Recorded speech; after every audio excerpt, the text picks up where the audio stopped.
दोस्तों, GS news India मैं अभी आपको लेके आया हूँ आलोक स्कूल संस्थान सेक्टर 11 में। आलोक स्कूल संस्थान के जो प्रिंसिपल हैं प्रदीप जी कुमाऊं साहब, उन्होंने 10 दिन की राम कथा का आयोजन रखा है और बहुत ही भव्य प्रोग्राम उनकी तरफ से रखा गया है। अभी जो आप देख रहे हैं, हम आलोक स्कूल के बाहर खड़े हैं। पीछे जो बैनर लगा हुआ है, पोस्टर लगे हुए हैं। डॉक्टर प्रदीप जी कुमार साहब की तरफ से ये रामकथा का प्रोग्राम रखा गया है सेक्टर 11 में आलोक स्कूल के अंदर। बहुत ही सुंदर पाठ अंदर चल रहा है।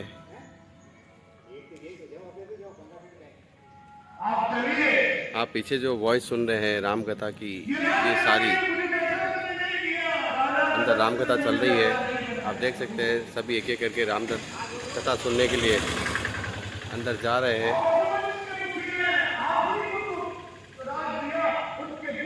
आइए आपको अंदर लेके चलते हैं। जय श्री राम। ऐसे समय में घबराने की बजाय यदि कोई जीवन में काम आता है तो वो आपके रिश्तों का प्रेम।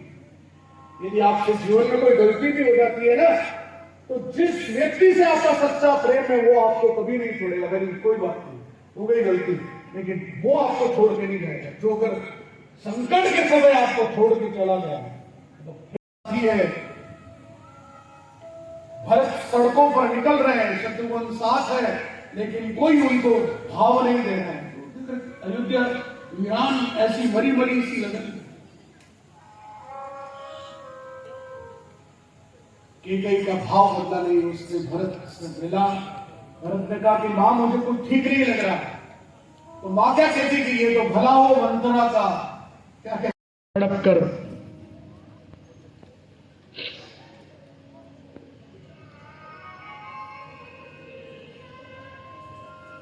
पुत्र वियोग में तड़प कर राजा दशरथ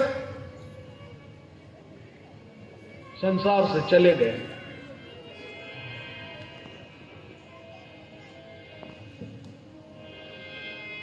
करी विलाप सब रोवही रानी,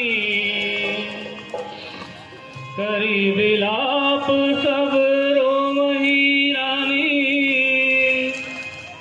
महाविपत्ति गिनी जाय बखानी, सुनी विलाप दुख हूँ दुख लागा।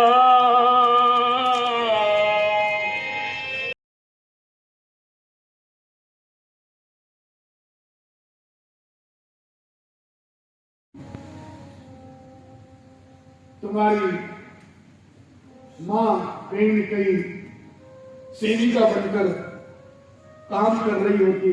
भलाओ मंथरा को तो उसने समय होते मुझे चेता दिया।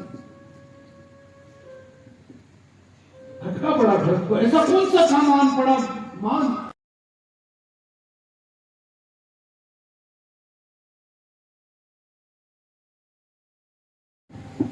कीड़ा धीरे से सजाया जाता है। ये आपका बहुत अच्छा दोस्त पर है ना, ये कल कुछ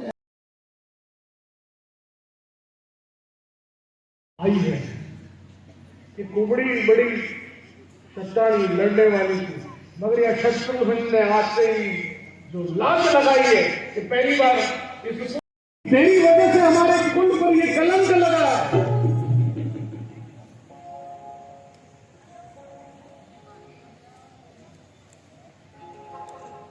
सब कुछ तो ठीक हो गया बेटा, तेरा राज मैंने मांग लिया, राम को 14 साल का वनवास दे दिया, पर एक बात बिगड़ गई।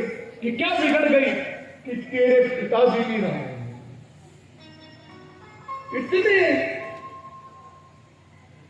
एक झटके में कह दिया कि तेरे पिताजी नहीं।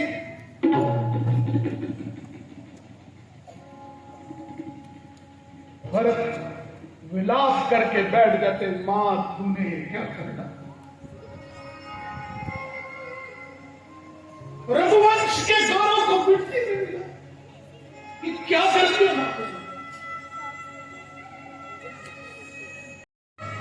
जवाब दो तुमने क्या, तुम मेरी मां।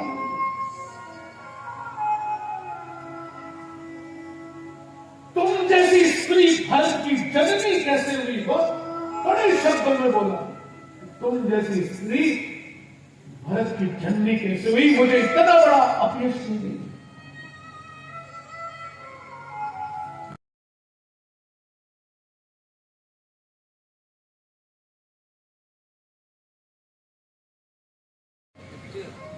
किसी ने ठीक कहा,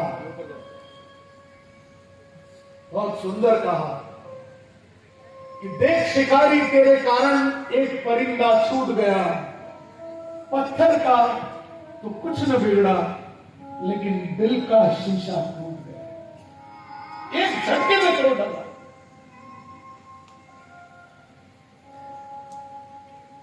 संसार में और पूरे रामचरितमानस में दो चरित्र बड़े विचित्र हैं।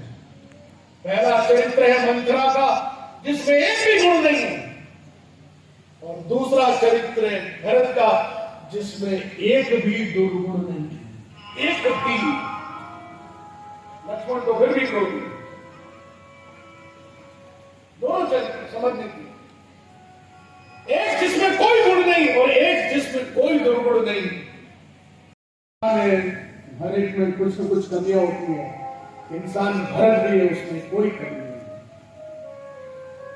हम और लेते हैं इंसान की, हमें तो कुछ न कुछ कमी हो ही सकती है। इंसान जो कह रहे हैं, गलती करके उस कमी का सहारा ले लेते हैं, तो भरत को ध्यान रखें, कोई कमी नहीं, एक भी कमी नहीं। भरत जैसा व्यक्ति तो उदास है, बेचैन है। कुंबड़ी नाच रही है कि भरत आ गया, राज्याभिषेक होने वाला है। पर जो कुंबड़ी पर जो शत्रुघ्न ने लात लगाई है, उसके बाद शत्रुघ्न जी की कोई चर्चा नहीं। पूरी रामायण लिखते हैं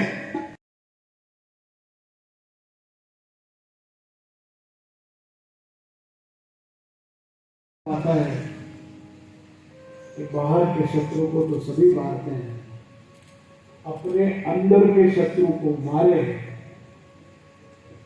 तो ही राम से मिलन होता है। अपने अंदर के शत्रु को मारे। मंत्रा बाहर की नहीं, अंदर की है। इस भाव को समझने की जरूरत है कि अंदर का जो शत्रु अपने अंदर बैठा हुआ है, जो हमसे खुद ही गलत काम करवाता है, हमें से झूठ बोलाता है, हम ही से सब ऐसे काम करवाता है, उसको मारने की जरूरत है। ये राम कथा कहते हैं। दशरथ की अंतिम क्रिया हुई। 6 बातें ध्यान रखिए, हमारे अधीन नहीं है।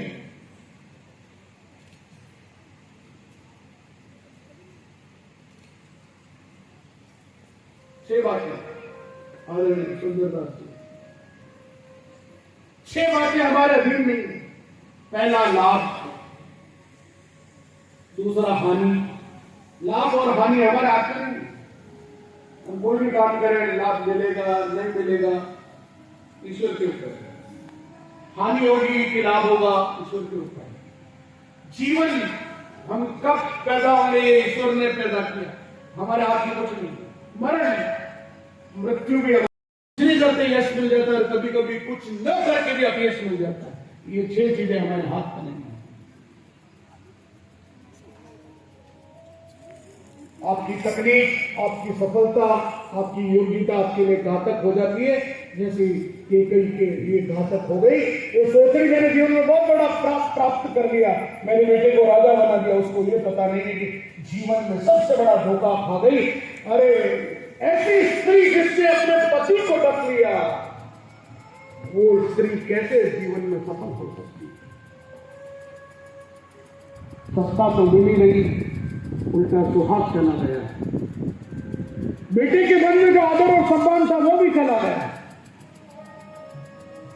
3 प्रकार के सत्य होते हैं, ध्यान से सुनिएगा आप सबके लिए, इधर भी, बच्चों के लिए भी, सीधे बिल्कुल। आज तुम्हें कथा सुना रहा हूं। 3 तरह के सत्य हैं, इसे नोट करिएगा जिसके पास डायरी पेन मोबाइल है। परिवार का सत्य है प्रेम, इसके अलावा कुछ नहीं। अगर परिवार में प्रेम है बस पर्याप्त है। परिवार का सत्य है प्रेम, और समाज का सत्य है सेवा। अगर समाज में स्थान पाना है तो वहां प्रेम नहीं, वहां सेवा करनी पड़ेगी। तो सब सेवा करनी पड़ेगी समाज की। और व्यवसाय का सत्य है,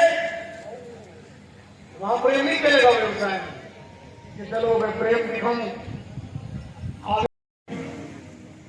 अभी भी पति की मृत्यु हुई है, बेटा वन में चला गया, क्या चौपाई कहती है? सिर धरि गुरु आयसु अनुधरहु, प्रजा पाली परिजन दुख हरहु। तुम प्रजा का पालन करो, मृत्यु हो जाती है, अफसोस कराती है। अब यहाँ तुलसीदास जी ने थोड़ी सी दार्शनिक बातें की है। बहुत से ब्राह्मण बैठे हैं, सुनिएगा आपके लिए। सोचिए विप्र जो वेद विहीना, तभी निज धर्म विषय लय लीना। सोचिए नर जो नीति नहीं जाना, यही ने प्रजा प्रिय प्राण खवाना। सोचिए वैश्य कृपण धनवानु, जो न अतिथि शिव भक्ति सुजानु। सोचिए शुद्ध विप्र अपमानी, मुखर मान प्रिय ज्ञान गुमानी। सत्य लिखा है, चारों के लिखा है। क्या कहा है? ऐसा ब्राह्मण जिसको वेद का कुछ भी ज्ञान नहीं है, उसकी मृत्यु अफसोस के लायक नहीं है। ऐसा ब्राह्मण जो केवल जन्मजा ब्राह्मण है, ज्ञान नहीं है, वो ब्राह्मण नहीं है। जन्म जाए तो शुद्र, हम सभी शुद्र पैदा होते हैं। अगर जिस ब्राह्मण ने वेदों का ज्ञान नहीं लिया, किताब नहीं पढ़ी, कभी अध्ययन नहीं किया, रामायण नहीं पढ़ी, गीता नहीं पढ़ी, वो उसकी मृत्यु अफसोस के लायक नहीं। जो वेद से छूट जाए, जो निज धर्म को छोड़ दे, जो विषयों में डूब जाए, मजे करेंगे, पैसा आ गया, मुझे क्या करना है, ग्रंथ पढ़ के। अरे तुलसी कहते हैं इतना सुंदर जीवन दिया है, तुमको ब्राह्मण बनाया है, तो तुम तो वेद को पहले अपनाओ। और क्षत्रिय वो जिसके सामने अधर्म हो रहा और वो फिर भी विरोध न करे, बोले नहीं। अगर आपके सामने किसी का अपमान हो रहा है और वो क्षत्रिय नहीं बोलता है, तो उसके क्षत्रिय धर्म का अपमान है, वह भी सम्मान के लायक नहीं। और वो राजा जिसकी प्रजा दुखी और वो आनंद में है, श्रीलंका, वो राजा जिसकी प्रजा दुखी है, पेट्रोल नहीं मिल रहा है, सब्जी नहीं मिल रही, वो भाग गया, वो सम्मान लायक, वैसे ही सम्मान नहीं दिया, लोग घुस गए उसके राष्ट्रपति को। वह भी, उसकी भी मृत्यु होती है तो वो भी अफसोस लायक नहीं।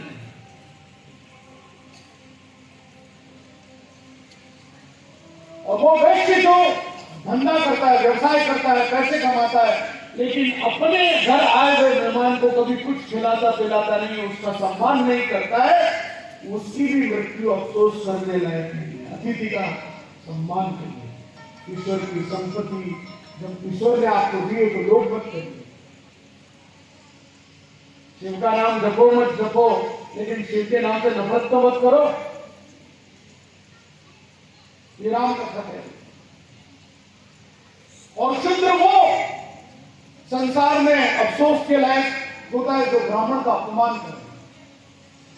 मैं देखता हूं आए दिन व्हाट्सएप पे कुछ तो भी लोग लिखते रहते हैं ब्राह्मणों के लिए, किसी के लिए। अरे हम सब एक हैं। मैंने प्रथम दिन एक बात कही थी कि ये किसी भी धर्म विशेष की कथा नहीं है, राम कथा। ये मां से शुरू है, वह से मानव वर्ण वर्णानाम, और अंतिम शब्द है रामचरितमानस का मानवा। ये मानव वर्ण की अगर कोई कथा है, संपूर्ण विश्व के आदर्श की कोई कथा है, तो वो राम कथा है। किसी धर्म विशेष की नहीं, प्रत्येक वर्ग की, प्रत्येक समाज की, प्रत्येक देश की। इसलिए रामायण भारत की नहीं, सभी जगह मुस्लिम राष्ट्रों में, इंडोनेशिया में चले जाइए, आप बैंकॉक है, वो वहां उतरेंगे, आपको वहां पर भगवान शिव से सजा हुआ दरबार मिलेगा। वो तो बौद्धिक बुद्धिज्म में है। इंडोनेशिया चले जाएंगे, मुस्लिम राष्ट्र, लेकिन वहां राम के चित्र को उन्होंने अपना आदर्श माना हुआ। केवल हिंदू धर्म से राम कथा का संबंध नहीं है, संपूर्ण मानवता से संबंध है। इसलिए हमारे कई मुसलमान बच्चे भी राम कथा सुन रहे हैं। बोले प्रभु श्री रामचंद्र भगवान की। जग बोराई राजपद पाए, अक्सर करके जिसको राज मिल जाता है वो बोरा जाता है, उटपटांग हरकतें करने लगता है। राजनीति में यही तो भाई सबको समझनी चाहिए। ले लेना, पिताजी चले गए, चलो राम को लेवा लाते हैं। भरत जी गए, पीछे सेना भी आ गई, प्रजा भी आ गई, सब चल रहे हैं, चलो राम से मिलने चलते हैं। इतना बड़ा घोर पाप किया है, मैं अपने आंसुओं से प्रभु और आपके चरण धोकर माफी मांगूंगा, उधर ले आऊंगा। भरत चल रहे हैं, लक्ष्मण उधर तैयार है। महाराज जी क्या हो रहा है?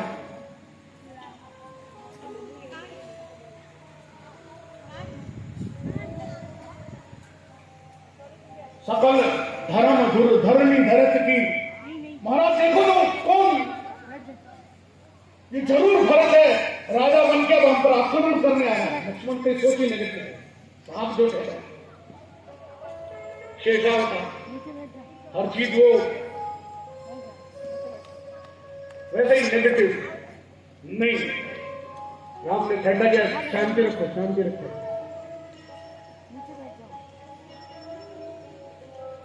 निषाद राज को भेजा, बहुत अच्छा प्रसंग। 3 चीजें रखी, एक में रखे मछलियां, एक में रखे पका हुआ भोजन, एक में रखे फल फूल। तीनों टोकरियां आगे करी भरत के। आए, भरत आ रहे हैं अयोध्या से, राम से मिलने आ रहे, राम से मिले नहीं। निषाद राज ने इसको भेजा, जाके उनको दीजिए, मेहमानों को कुछ दीजिए। कितना दिमाग पाया उसने। उसने कहा कि भरत मछली उठाए तो समझ लेना वो तामसिक वृत्ति का है, वो भगवान से युद्ध करने आ रहा है। वो अगर पका हुआ भोजन कर ले तो राष्ट्रीय वृत्ति का है, वो राजा बन चुका है और उसको पका हुआ खाना खाना है। लेकिन यदि वो फल उठाए तो समझ लेना वो सात्विक वृत्ति का है, वो भगवान के चरणों में सेवा करने के लिए आ रहा है। बोलो श्री रामचंद्र भगवान की। आइए झांकी का आनंद लेते हैं। चरण में रख दिया है मात, तो किस बात की दिल।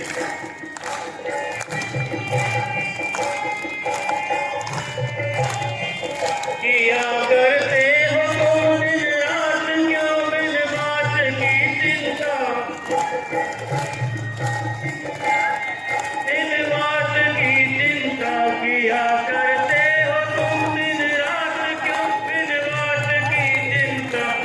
मरने की नदी में हर सांस रहे, हर सांस में भगवान के इस नाम की चिंता। श्री रघुनाथ तो किस बात की चिंता। हरे हरे हरे कृष्णा कृष्ण कृष्ण हरे हरे।